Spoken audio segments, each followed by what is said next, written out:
I pour into absolutely everybody. And not only is it not reciprocated most of the time, but then I'm also not doing enough. Cause I ain't leaving alone. Feel like I could be honest, babe. We both know that we're grown. That's why I wanna know. How many drinks would it take you to be with me? Yeah, you look good and I got money, but I don't wanna waste my... Hello, hello. Oh, I forgot that on the MacBook it does things too. But whatever, see? Ta-da! It's me from the future. Well, future me, real time. For you, you're seeing it at the same time, but you get what I mean. It's future me. Before we get into the kind of stuff that be on my mind and the early years of my life story that nobody seems to know about, just really, really quick, I forgot to connect my microphone to my MacBook when I recorded the video, just because I was caught up in the swing of emotions. But I'm already recording. I already recorded it, so I'm not re-recording it. And I just wanted to let y'all know that I do have a mic. So sorry about that. Apologies. I did mean to connect it so that the audio could be better and more audible, but I forgot. So I'll do better in the future. Don't mind me. Sorry about that. But let's get into all the things that, like, I don't give surface level. You know? Like, everybody has struggles in life, obviously. But, like, I carry mine very, very, very, very well. And my head is always held high. So you really can't tell everything that I'm about to tell you in the video. So, here's my life story. Forget the intro, because that's just the kind of day that I'm having. I'm a little bit emotional. So, I made a bad decision and ordered food. But a bad decision for me is a good decision for y'all.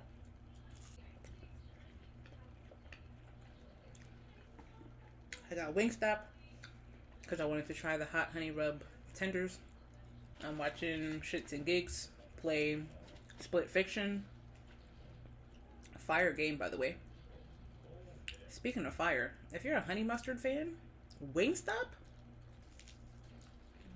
has bomb honey mustard, bro.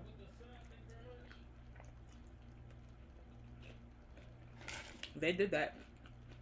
I just want to have a conversation. Talk to myself. Get my thoughts out. Partially because I found this in my notes. Or I found this note in my notes. But also just because it semi-relates to how I've been feeling lately. So let's get into it. You know how the internet be having the whole strongest soldier conversation? When I tell you, it does not seem like it, but I have got to be on the Most High strongest soldier list. I'm not gonna say I've had enough, but like, I need a break. Just a break. Breathing air. Something. Because it just doesn't ever seem to stop.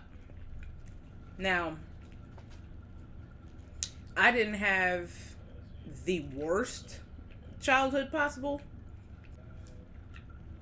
Outside of my older cousin exposing me to sexual shit before I should have been.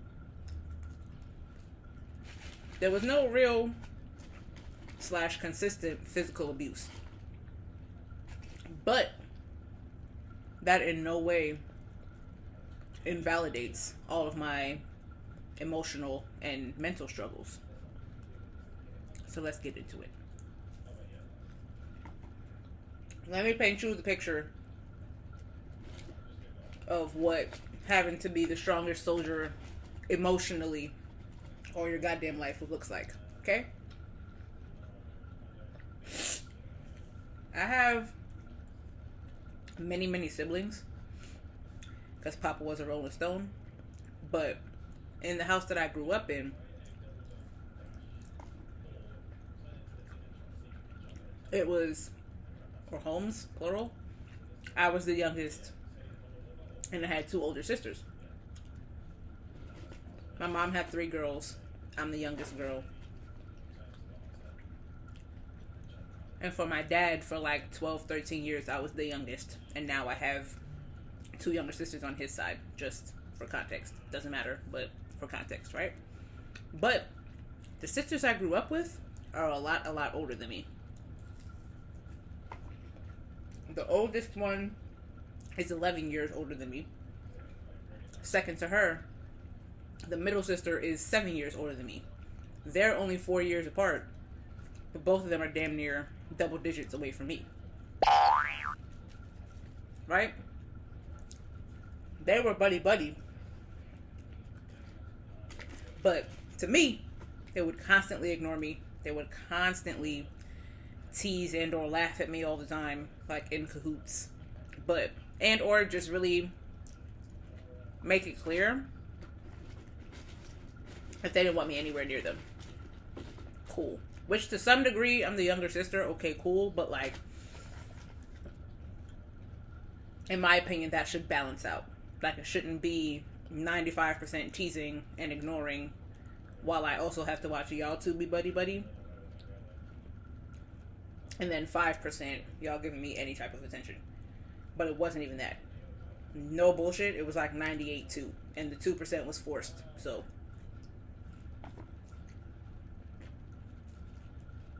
T.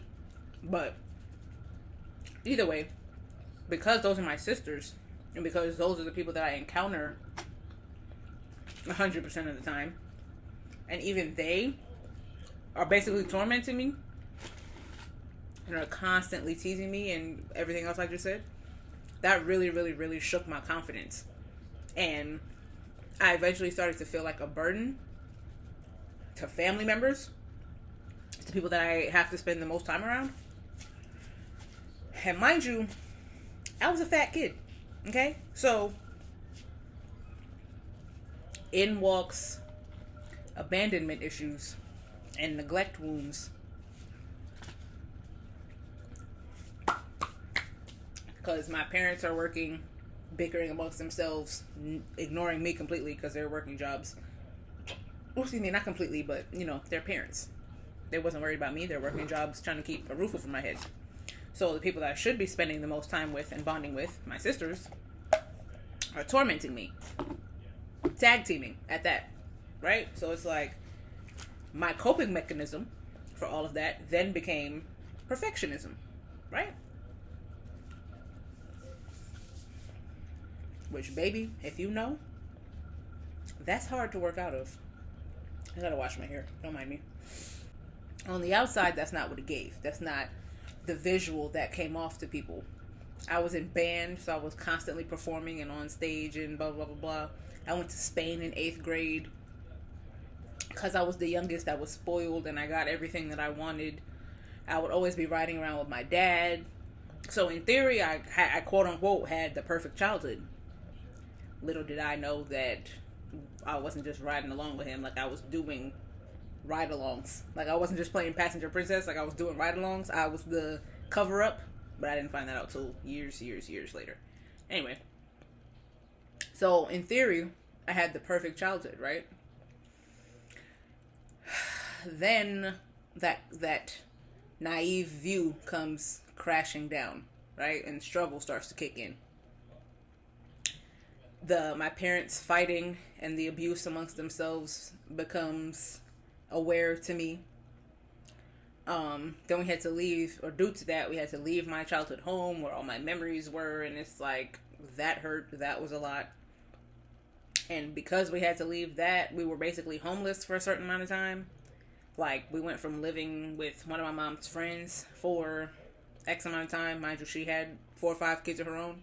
So we went from living with my mom's friend to living in, like, this trap house, basically, in Hempstead. That came with its... Oh. Once we hit Hempstead, I really had to, like, swallow all my hurt, because now I'm in middle school, but now real life is in my face, and now I have to suck it up and deal with that, right? Meaning, if you don't know anything about New York, I went to school dead center in Queens, basically. And Hempstead is on the edge of Long Island. Oh, excuse me. So every single day, I'm waking up with my mom at 5, 6 a.m. to journey all the way to middle school. Because, like I said, it was damn near a trap house. There was no heat, no AC in that bitch. So we had to use power heaters to stay warm. If you know about New York, it gets cold. That was the house we were in for whatever hurricane hit New York that year. Was it Sandy? I don't know what hit that year, but like, I just remember going through a lot in that goddamn house. Somebody threw a cement brick, this big ass cement brick, like not a square like brick that builds houses. I'm talking about like when they do demo and shit and how it falls apart all like clunky. Somebody threw a big ass cement brick through our window just cuz. And I say just cuz because I asked my mom as an adult, like I asked her a couple years ago, like what was that about?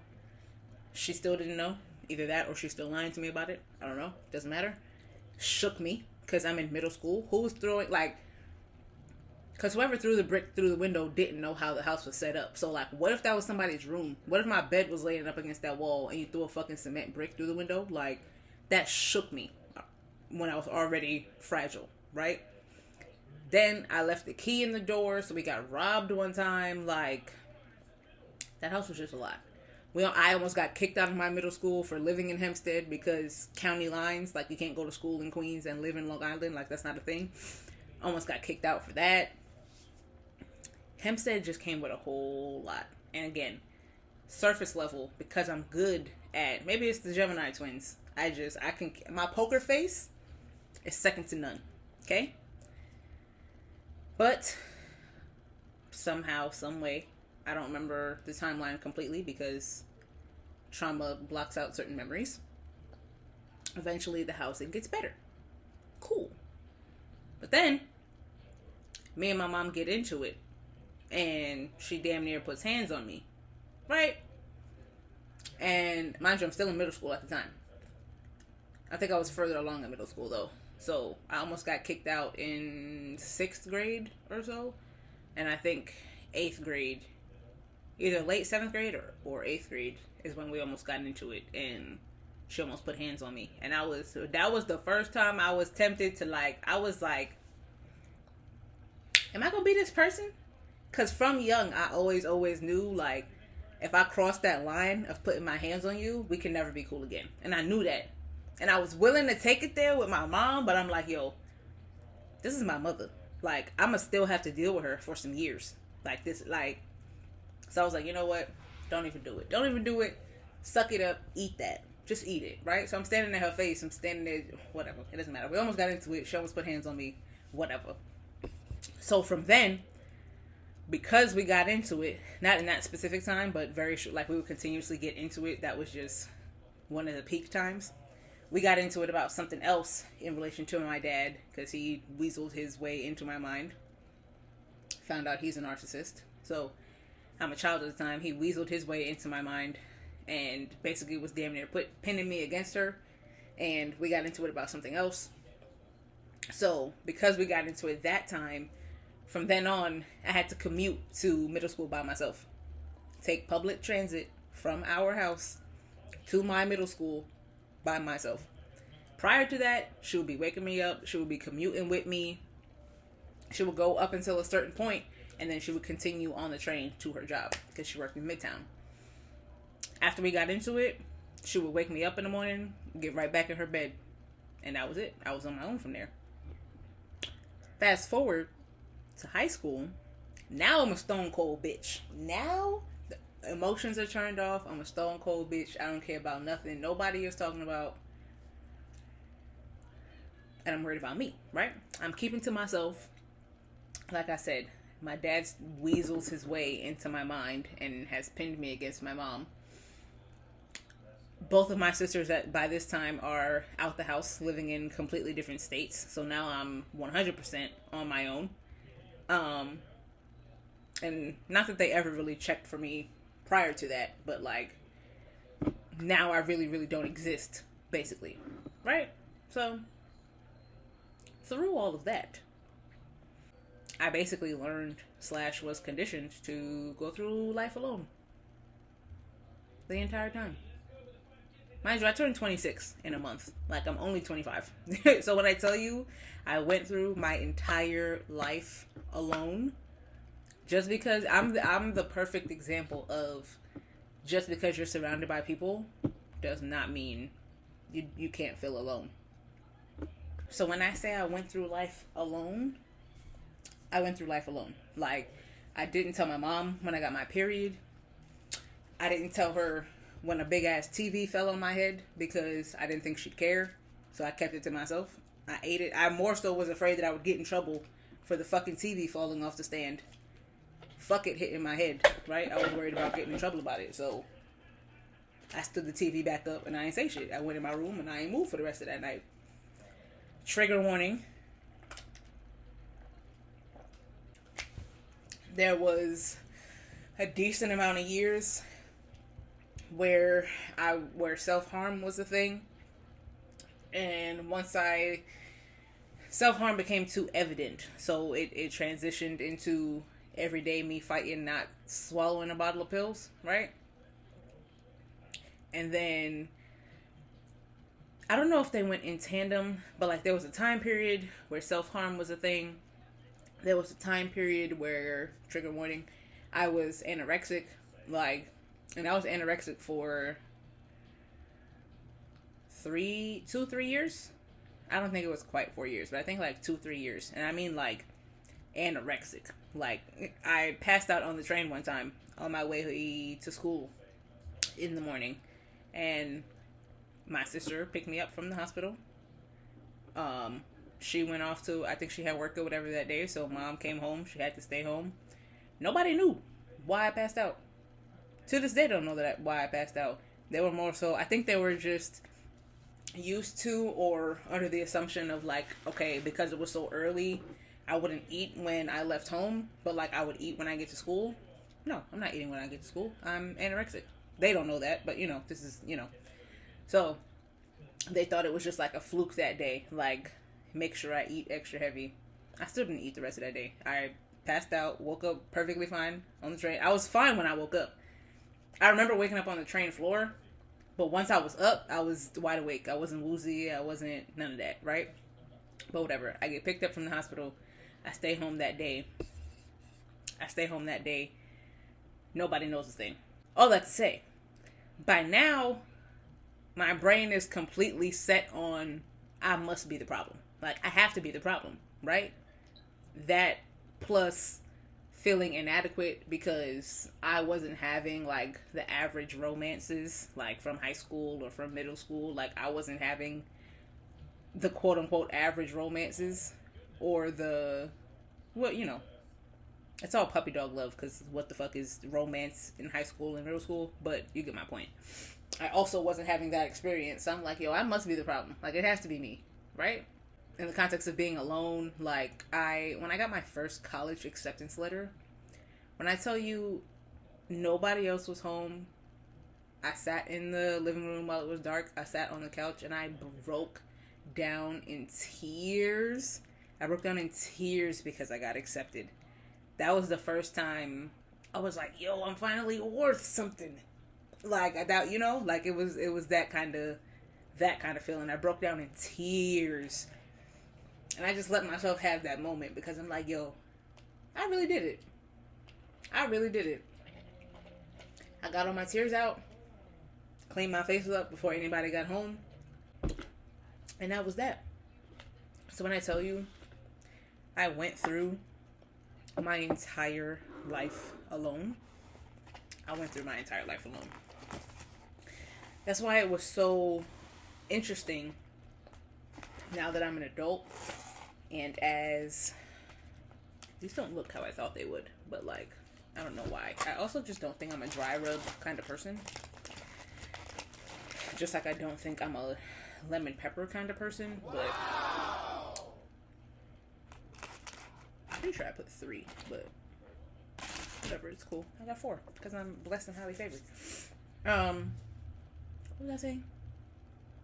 Yeah, now that I'm an adult, I think it's so funny that, like, my sisters want a key and think, like, we can be friends now. But nah, babe. Like, past time has never been an apology over here. never been a thing. It's not going to be a thing. So if we're not going to talk about it and we're not going to address it, but also in tandem with that, if it's not going to be a safe space for me to address what I want to address, then I'm cool not talking to you ever again. Like, I'm really okay with that. But now everybody want to come to Texas and want to do this and want to be friends and da-da-da-da. Nah, bro. I'm not interested.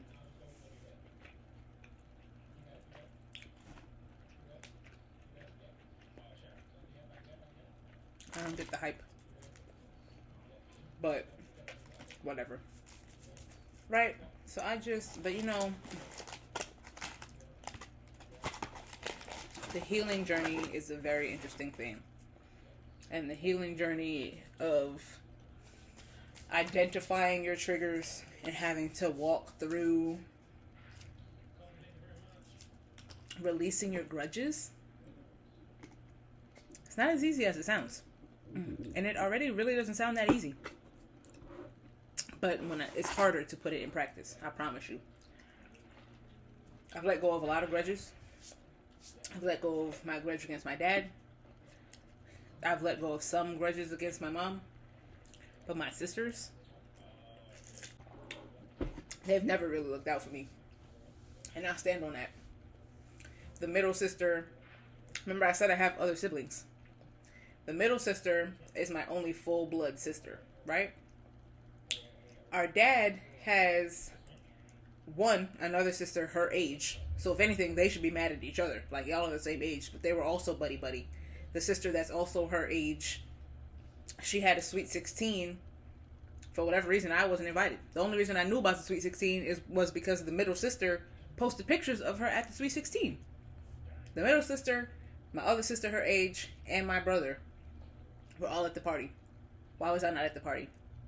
My brother's only 1 year older than me. So if it was a thing of like, I don't want kids a certain age at my Sweet 16, okay, cool. But then why was my brother there? Granted, that's also her full-blood sibling, because whatever. It just didn't make sense. It's like everybody else was teamed up against me, or like everybody else was clicked up and made no efforts to make me a part of it. And that carried into adulthood when the middle sister had her child and one of our famous cousins came into town or whatever. The middle sister, her husband, and their newborn son went to go visit him at a hotel.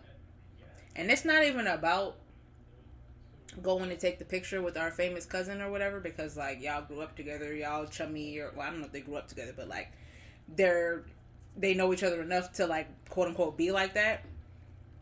But again, why was there no efforts to include me? So I took that to heart. I did. I took it on the chin. That particular meeting up with our cousin, I felt some type of way about that, and I posted about it on Facebook, but I said what I said, and I meant what I said, and I stand on it to this day, because why was there no effort to include me? I'm the youngest. I don't know that these are my cousins. I don't know how to get in contact with you, but all of y'all know about me. But no one gives a fuck. Okay, cool. So now that I'm an adult and don't give a fuck, don't try to befriend me. Don't try to act like we can be like that. Because no, we can't be like that. And I'm just continuing the environment that you've created. But I seem to be the crazy one for that. And I seem to be doing too much. And I'm always the dramatic one. And whatever. Oh, excuse me. All that to say, I'm talking to y'all because we're on FaceTime right now. That's why I'm using my laptop instead of the camera, because we're on FaceTime. We're just chit-chatting. Me talking to me, right? But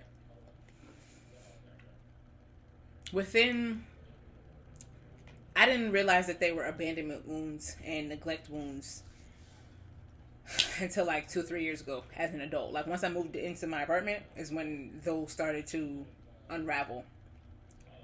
At the time, I took it as I'm the black sheep, and I'm the black sheep.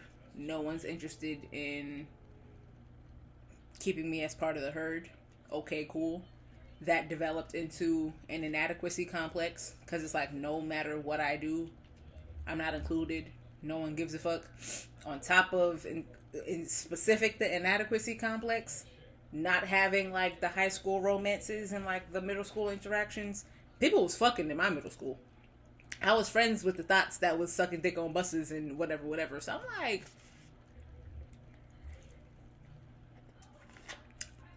I got a 95 on my science project and you're telling me about, like, right? Like, it's just, I had a very normal childhood in that way. Like, my childhood was a childhood.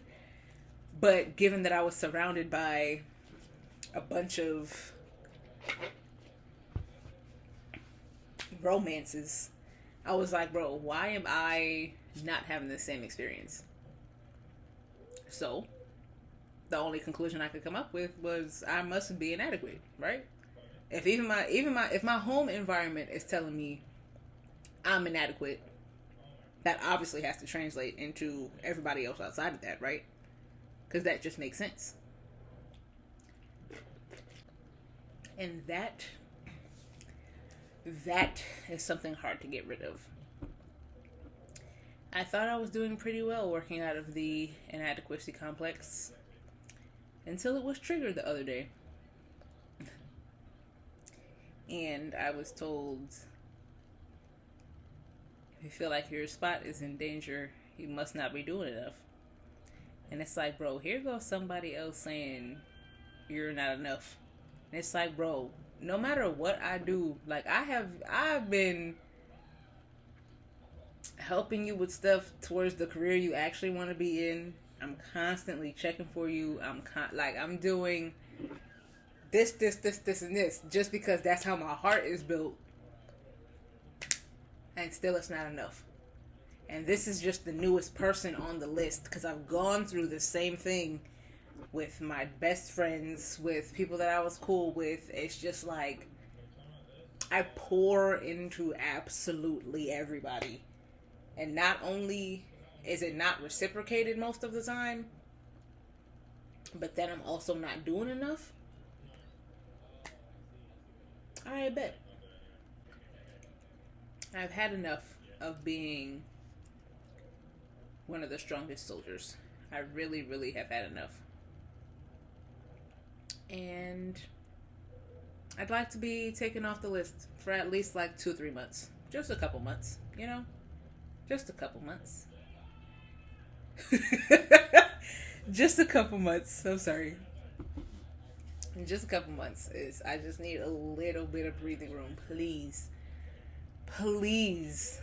But it's alright because I understand all of the adversity and all of the things is because that's just how leisurely my life is going to be. I understand that. I don't like it in this 3D world. Like, I don't like it. But my soul understands. And that's what my soul signed up for. So, here I am. I'm in the thick of it. Into the thick of it. Into the thick of it. It doesn't feel good. And I'm gonna keep pushing because I got myself out of those dark places. So if I can get myself out of that, because again, nobody knew about the self-harm. Nobody knew about the suicidalness. Sorry, trigger, warning. I brought myself out of those places. And the familial activities and behaviors that put me in that never stopped. They never stopped. To this day, they haven't stopped. Again, that semi-triggered me a couple weeks ago. Because it's like, bro, I'm always the fucking problem. Like, no matter what, they determined to make me the problem. Blame it on me being a Gemini. Blame it on I'm just dramatic. Blame it on she always got an attitude. Like, I'm always the problem. There's no accountability for nothing. I'm always the problem. So it's like, you know what? I'm grown. I live by myself in a completely different time zone. I'm self-sufficient. I'm not going to let you make me the problem. Don't ask me to babysit your kids if I'm the problem. Don't Don't try to like want to partake in all the things of my life if I'm the problem. Like, I really, really, really toss around the idea of like letting them be in my kids' lives. I really, really, really do. Because it's like, and this also was a thing kind of amidst starting my healing journey. Early on, one of the things that was not hard at all for me to accept or step into was removing the titles of people from our actual relationships.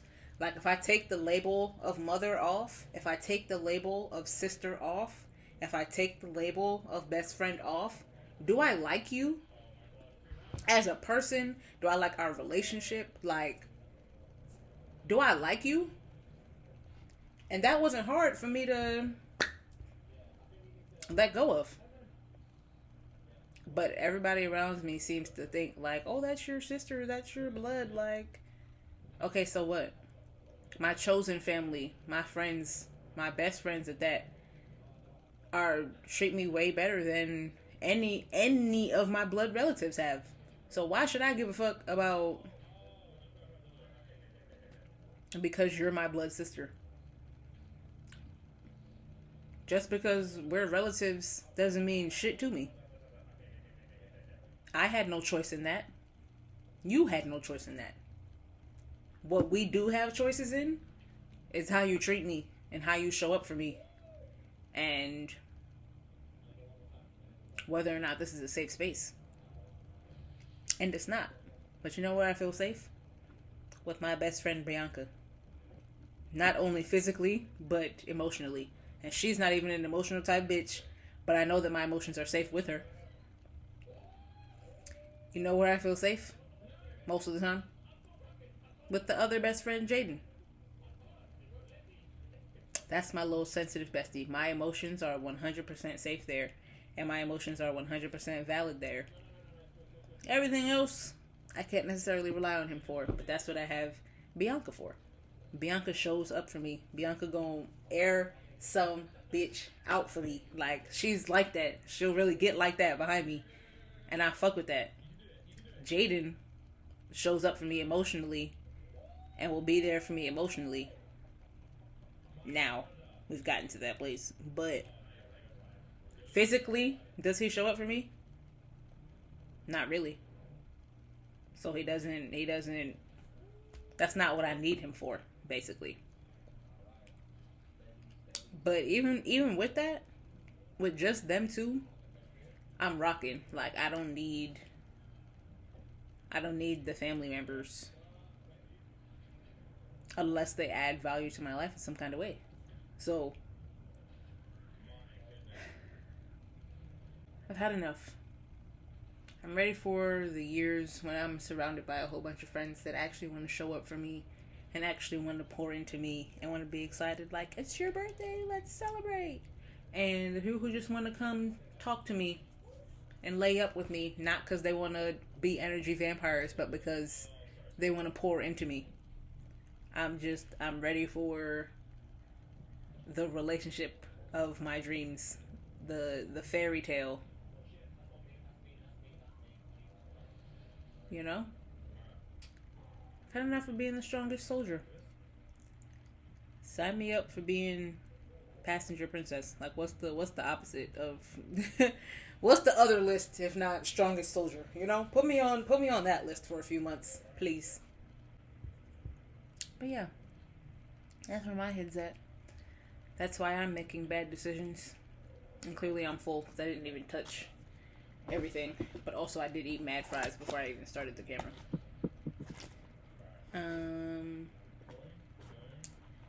These are my thoughts a month before turning 26. And I handled the quarter life crisis pretty well. My Saturn return? I don't even know. I'm not speaking this on me, but because I know how the twins work and because I know my mind, it's gonna be hard not to hit that darkness again. But it's alright, because by then I'm gonna be in a completely different scenario, in a completely different place, and I'm gonna be completely safe, and I'm gonna be, you know, so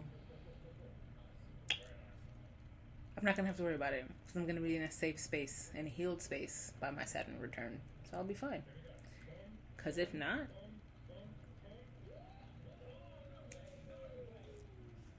I might actually hit the ground. I might fuck the dark place. There's no.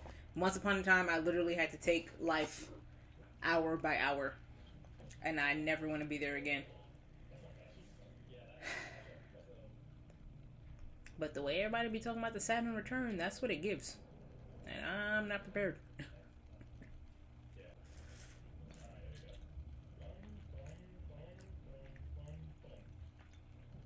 But that's just me.